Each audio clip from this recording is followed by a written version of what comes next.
I got robbed in London. Okay. I never had any problem in Brazil.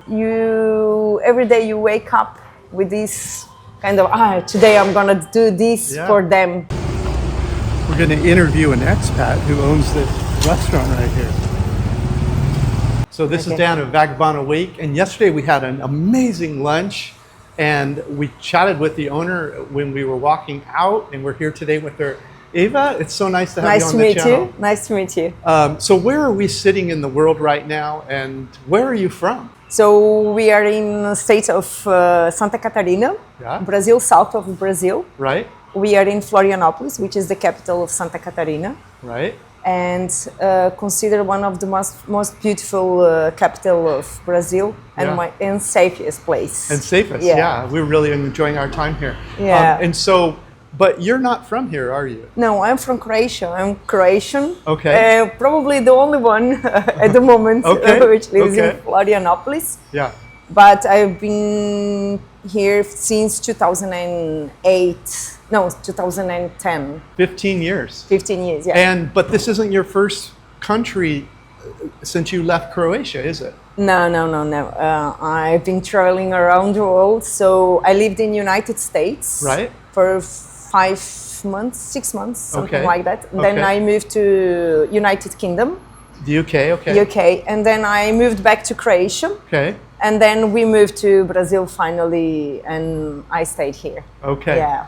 Like, why here versus those other places? So actually, I call it destiny or universe wanted me to stay in Brazil. Yeah. When I lived in United States, 11 September happened. So so I had to go back to Croatia. Then I decided to move to United Kingdom to do my master degree. I'm an agronomist, specialized in sustainable agriculture. Oh, wow. Yeah, but that time, 2008, happened a crisis, world crisis. So we decided at that time I was married, so we decided to move to Brazil. Okay. When we came here, actually this country is so beautiful. And my dream was to have a restaurant. So the only place where I could open was Brazil. And we opened our vegetarian restaurant in 2011. Okay. And since then, I'm running my own business. I got divorced, and after divorce, I decided to stay here in Brazil because it's a beautiful country, beautiful nature, people are amazing, food is just exceptional. So was a good reason to stay. Yeah, and your restaurant the food here is amazing. Thank you very much. I'm a vegetarian. 𝗙𝗢𝗢 is an omnivore. She eats everything. And so we get to sample all the food around Brazil, and this is my favorite restaurant. Oh, I think in all of Brazil, I would say. So you're in Brazil. Now, as you know, Americans, they are afraid of places like Brazil, yet you're saying it's safe here. What are your thoughts about safety? Actually, I got robbed in London. You got robbed in London? Yeah, so I never had any problem in Brazil. Okay. Yeah, we have, like anywhere in the world, we have kind of issues that we have to be aware of. Sure. Obviously, we have favelas and we can't go into because it can be dangerous. But like anywhere, Brazil is just an amazing place. You have to be aware of this kind of stuff, but you can walk anywhere, you can do anything you want, especially in Florianopolis. Florianopolis is so safe. I have never had problem in Brazil. What's it like as a foreigner coming into Brazil and opening a restaurant? If you are a foreigner, if you have some kind of investment, then you can open your business. Yeah. Maybe could be at the beginning could be an issue to get one visa, work visa, but actually like anywhere in the world as well. So you have to have some investment, and then to open your business is not that difficult. Right. It's not that difficult. Investment is not that huge. Yeah. Like if you compare to United States or United Kingdom or Europe, you can open your small business and you can start easily. So I think it's easier than anywhere in the world. For me, it was easy. There is a problem, maybe just you come and you want to stay. But if you get a lawyer, which is easy to find, right. you can sort your visa easily. When you were a kid or growing up, did you think I'd like to live overseas someday? I'm not religious, but I believe in something greater. So when I was young, I didn't dream. After a war in Croatia, in 1991, I suffered a lot, and after that I had a really clear idea that I will go abroad. And I couldn't stay any longer in Croatia. So I didn't even dream that it will be one day Brazil. But I knew that I will not stay in Croatia. So when I discovered Brazil, I felt like this is my home. It's just amazing place. You can't not love it. I'm 50. So probably to come back to Croatia is not the place where now is not the same place when I lived. So I will find now my friends are older, everybody got family, so it's not the same place when I lived 25, 30 years ago. So to go now anywhere will be maybe crazy idea, but I'm open for everything. But probably I will stay in Brazil. I think this is my place. To live in Brazil, I have kind of average life in Brazil. But I have my own house, I have my car, I have my restaurants. My son, he studies in particular school. You know, Brazil is not the same like in Europe. We have minimum wage, which is 1,500. So I don't know how people can survive with this. This is really a challenge. A challenge. But average is 2,500. Maybe 3,000. So if you manage your life, then you can live with that.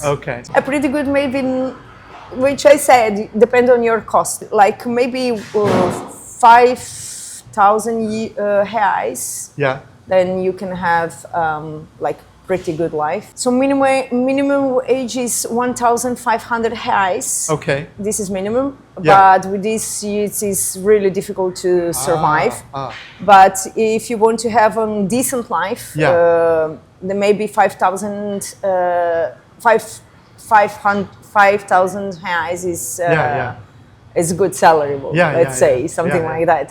But everything depends how much you spend per month, isn't it? That's exactly right. It's the same all over the world. But we have public school, really good public schools. We have in SES, which is health. Their healthcare system. Also, we do have private insurance. But actually, public health is really good in Santa Catarina. And in Santa Catarina here, particularly, the public health is pretty good. As I understand it, the Brazilian Constitution says that they have to provide health care to the people. Isn't that right? That's right. That's right. And that includes tourists, I heard. Or like if a tourist gets in a car if something happened to you, you can go to UPA or some emergency, any hospital, they will attend you. Amazing. They're really good. They're really good. Now, you mentioned you have a child who's in private school. So people know, like, what does private school cost? I know it probably varies which school, but he studies in really traditional school. And per month we pay 2,000. There is no extra activities. Like English. There is no like football, tennis. This is apart. Really good school. It's traditional school, and I love it. It's really close to my restaurants. I'm pretty happy with education system here in Brazil. And if someone wanted to buy, say, a one-bedroom condo, do you know what those cost roughly? I'm sure. Depend on the area. In the center, maybe 600,000. Reais. Depends. There is Florianopolis is an island. So we have certain areas which is more expensive, less expensive. If you want to on the coast, there is more cheaper as well. So but between 1,101,000,000 are. So if you want some kind of calm life, maybe south of the island. Yes. There is an area which is really, really nice, 𝗕𝗢𝗄𝐿. 𝗕𝗢𝗄𝐿, yeah. That's a beach. Beach, and there is a waves as well. So if you want surfers. Yeah. And there is a north of the island, which is a little bit more busy. Yes. We have Journée Internationale. We were there. It's very nice. This is kind of posh area. Posh, yeah. And the center is a kind of nice area, but there is not so close to the beach. Yeah. But you got everything, by hand, Yeah. It's easy to walk around. You don't need a car. Right. We have a big problem in Florianopolis, which is public transport. So we have a lot of traffic jams. Okay. Especially in the summertime. So if you don't want to get stressed, so you have to be prepared to have a motorcycle, and get around easier. Right. So what is summertime here? Summertime is now. We start in December and finish off the Carnival, and which is March. Yeah. Okay. This is our summertime. Your passion is a restaurant, and your food is really delicious. And I don't have any school, cooking school. Since 14, I am vegetarian, so I had to prepare my own food in Croatia. At that time, vegetarian was something like alien. Okay. So and I always liked cooking. Yeah. When I went to United Kingdom, my first job was in the restaurant, Bella Italia. Right. And I realized that this is my passion. And since then, I was dreaming about having a restaurant because I'm vegetarian as well, So your food is delicious. It's unique. It's fresh. Tell us a little bit about how you approach running a restaurant like this to make it so nice. I mixed all recipes around the world, and which is really different than Brazilian food. Yeah. So we have Croatian food, we have Indian food, we have Thai food, we have American food, we have Italian food. We have food everywhere, which is kind of mixture. That's the name, culturas. Yeah. So it's mixture of everything. Right. So we prepare every day different menu. Yeah. It's never been the same menu since 2011. Oh, wow.